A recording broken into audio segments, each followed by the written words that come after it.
Welcome to Discourse Politics, everybody. Today we are going to go over the fact that Fox News is dead. And I want to talk sort of about the history of Fox News, sort of the way that academia, at least in my area, viewed Fox News, and then ultimately coming to the conclusion of what they represented and why they're sort of dying and why their fan base is completely revolting against them. So let's start in the early 2000s. Now, my college education spanned 2 decades because in the middle of the two was military service. In the early 2000s, I was in college, and then in the early 2010s, I was in college. So I actually got to see the evolution of where college professors stood on Fox News in particular. So I kind of want to get into that. So in the early 2000s, professors sort of described Fox News as the place that conservatives would go because they couldn't handle real news and they wanted biased news. They always framed it as liberals were more open-minded because they would get their news from multiple sources. And even back then, I was kind of with the idea that assuming, and this isn't a grand assumption, it never has been, assuming that most political pundits and most people in the political news genre were all left-leaning. Wouldn't it make sense that if an outlet was created sort of counter to that if there was an outlet where instead of it being slightly left all the way to completely biased left, that one news source that was willing to be a conservative outlet, that conservative outlet would actually end up being very successful because you basically have all news organizations that either lean slightly left, just maybe a little bit left, ABC, NBC, CBS, they were left leaning, but not too far away from the political spectrum. But you had no news that leaned right. There was no news that leaned right at the time. So it would seem natural that a lot of conservatives would end up watching this because it was the only outlet for them.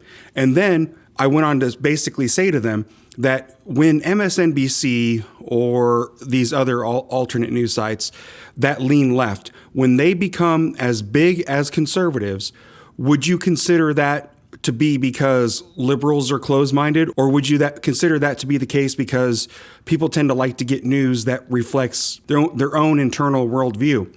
And I remember getting laughed at by one of my professors saying that MSNBC will never be as big as Fox News because liberals are open-minded. Literally, that is what this professor said to me, was that liberals are open-minded, so therefore MSNBC will never be as big as Fox News. And I remember thinking, well, that's strange, right? So then towards the, 2003, 2004, left college. After I got back from deployment in 2011, I went back to college to finish my degree. And so in the early 2010s, MSNBC and CNN had sort of grown to be bigger news outlets. And those news outlets were rivaling the size of Fox. So typically, if you combined MSNBC and CNN, or even sometimes, like in 2018, there were more MSNBC watchers than Fox watchers, you had this sort of growth in MSNBC. And these same professors, because they didn't change over that time period, these same professors moved the goalposts. And when I said, well, Fox News is about the same size as MSNBC and CNN, and it wasn't too long ago that you said that the reason that people watched Fox News was because they're biased. So is the reason that people watch MSNBC because they're liberal bias? And they said, no. People on the left are still more open-minded because Fox News is just more wrong on a regular basis. And so, I mean, it is what it is. Typically, any liberal arts college is going to have this sort of bias when they have their, with their professors. And it sort of is what it is. So that was kind of how academia viewed Fox News, was that it was just a place for conservatives to give biased, fake, conservative news. And even when MSNBC and other leftist organizations grew, it was because they were more open-minded. And so they couldn't, by and large, people can't see their own bias, and that's fine. But whether you're biased left or biased right, it would make sense that if only one channel and only one source of major media was conservative and the rest were tilt left or full left like MSNBC, that Fox News would be a huge channel because about half the country identifies as being on the right and about half the country identifies as being on the left. I said all that to say this. What I believe Fox News has always represented, and this was from the early 2000s till now, what Fox News has always represented is that it was alternative media. They were successful in a world where conservatives were constantly reminded on TV shows, late night talk shows, movies, basically anywhere where liberal writers controlled the narrative. They were basically told that conservatism was wrong. There would be swipes at conservatism. They would make fun of conservatism, largely because they didn't really seem to understand it. But nonetheless, that's the direction the narrative went. Fox News' success was largely determined by the fact that it was alternative media, that whereas the mainstream kind of saw things in one way, Fox News saw things in a different way that happened to also line up with what conservatives were doing, and therefore that's why they were successful. Now, when did Fox News watchers start to revolt? It kind of started during the Trump administration. And what you had during the Trump administration was, when you looked at all news sources, Fox News was around the 50-50 to sometimes 60-40, where they would have negative stories about Donald Trump to positive stories about Donald Trump. Now, we can have a separate discussion and a separate debate on whether or not Donald Trump deserved the negative stories or not, right? But they had a high percentage of negative stories about Donald Trump. Now, compared to the rest of the media, and some studies done during the Trump administration, was that some media outlets had as much as 95% of their stories about Trump was negative and only 5% positive or neutral. So even in this climate where they were doing a lot of negative stories about Donald Trump, they were still sort of the alternative media, because if you flip the channel to any other news outlet, it was going to be 90% negative towards Trump. And so, you had conservatives watching Fox News still, even though about half their stories were negative towards Donald Trump. What happened during the election is sort of the straw that broke the camel's back. It is the part where conservatives just couldn't take it anymore with Fox News. And here's why. As the alternate news media site, Fox News 100% acted like major news outlets leading up to the election and on election night and after the election. Leading up to the election, at first they refused to take on the stories of Hunter Biden's laptop and his hard drive. They refused to do that until they could completely verify, right? And even when they did verify, they half-heartedly did stories. But they acted just like all the other news media outlets, except for the New York Post, that they weren't going to touch this story. You can assume a lot of things, and we'll make some assumptions, and these are just assumptions. But the assumption is that they did that because they didn't want to hurt Joe Biden. That's an assumption. I don't necessarily know I believe that. I think that they thought that this was, misinformation. And so they wanted to do their due diligence. But at the same time, it looked to conservatives like you're refusing to run these stories because you want Joe Biden to win, which is the reason that most of the rest of the media refused to run the stories. And most of the media ran with this idea that the laptop was some sort of Russian disinformation campaign, which is ironic because the director of national intelligence and the FBI director both came out and said this isn't, to our knowledge, Russian disinformation. And they kept invoking and saying, oh, well, people in the intelligence community are saying that this is Russian misinformation. Not true. But Fox News' refusal to run that story started to eat at conservatives. Then you had election night. And what happened on election night is Fox News wanted to jump out of the gate early and call Arizona for Biden, which didn't make sense because they took forever to call Ohio, Iowa, Florida, and Texas for Trump, even though everybody knew he was going to win those states. But the moment the polls closed in Arizona, they immediately called Arizona for Joe Biden. And a lot of people were angry about that because it sort of took the wind out of the sails, because the whole night had been leading up to Donald Trump is winning and winning convincingly. He was winning Texas by 6%. He was winning Ohio by several percent. He was winning Iowa by several percent.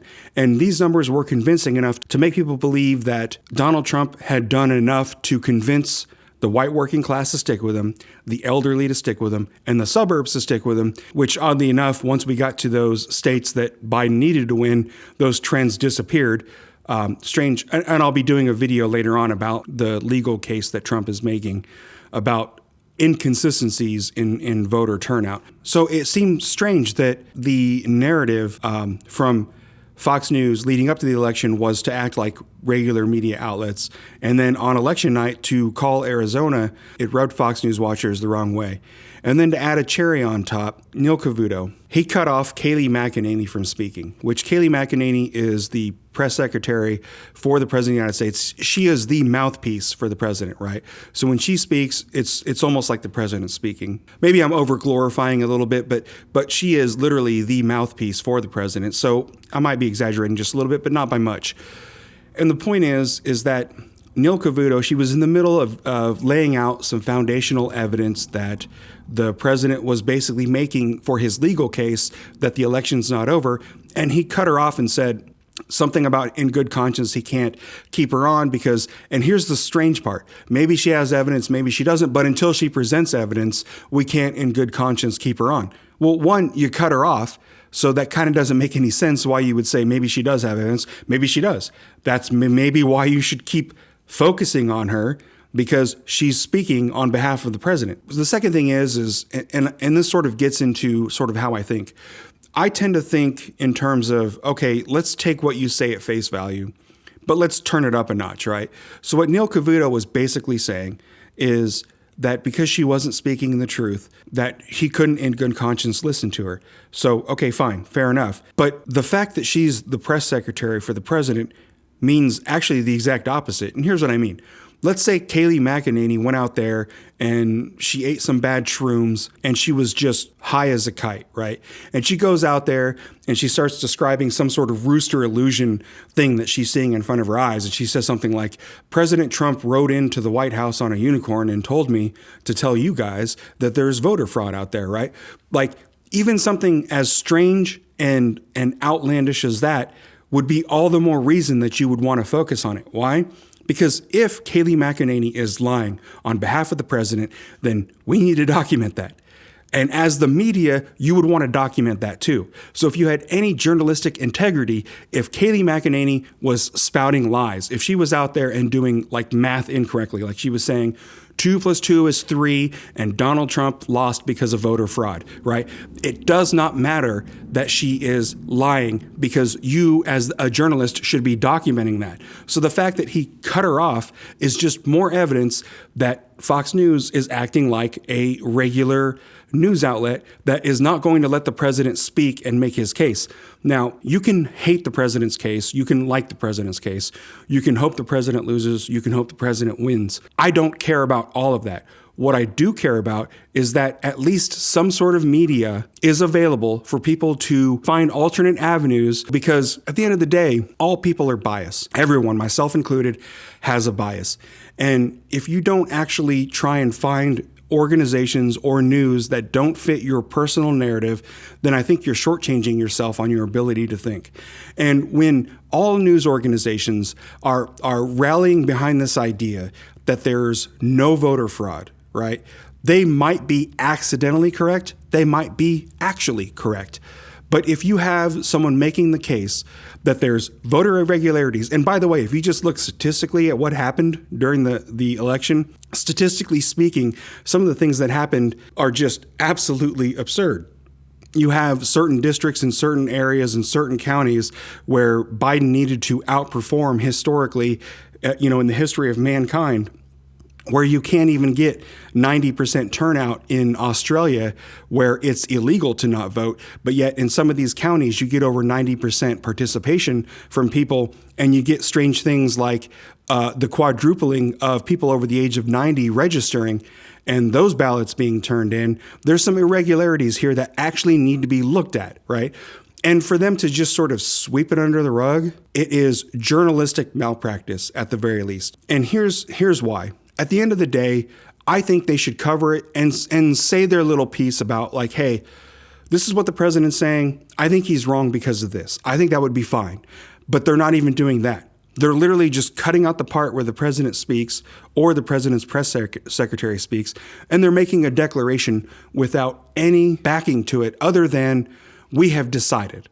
So the media has decided that President Trump is wrong, and therefore they don't even need to cover his legal maneuvers to basically point out what are some inconsistencies, right? So the reason that Fox News is dead and the reason they're going to continue to lose people who watch is because they lost the mantle of alternative media to the mainstream media narrative. They are now considered part of the mainstream, whereas people who watched Fox News would consider Fox News alternate media or sort of a lone conservative voice in the mainstream narrative. They've lost that mantle and it's not coming back. Do I think they're going to disappear? No. But I do think that from now on, conservatives will find other sources of alternate media. They might gravitate over to one news network.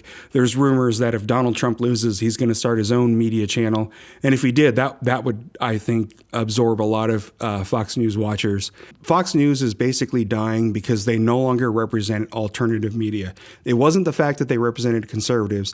It was the fact that they were an alternate source of information in a stream that sort of paddled one direction. So they were the ones paddling in a different direction, and they lost that ability to do that. And they lost all credibility too. So in my next video, I'm going to go over, they're supposed to be dropping the legal cases for what the president believes is fraud. I'm going to be doing that either in the next day or two, maybe today, but I doubt it. I might do a quick video, but the legal cases are dropping for what the president's trying to do. So that's going to be my next video. So look forward to that in the next video or two. Thank you for watching this video. Like and subscribe and share, and I will see you next video.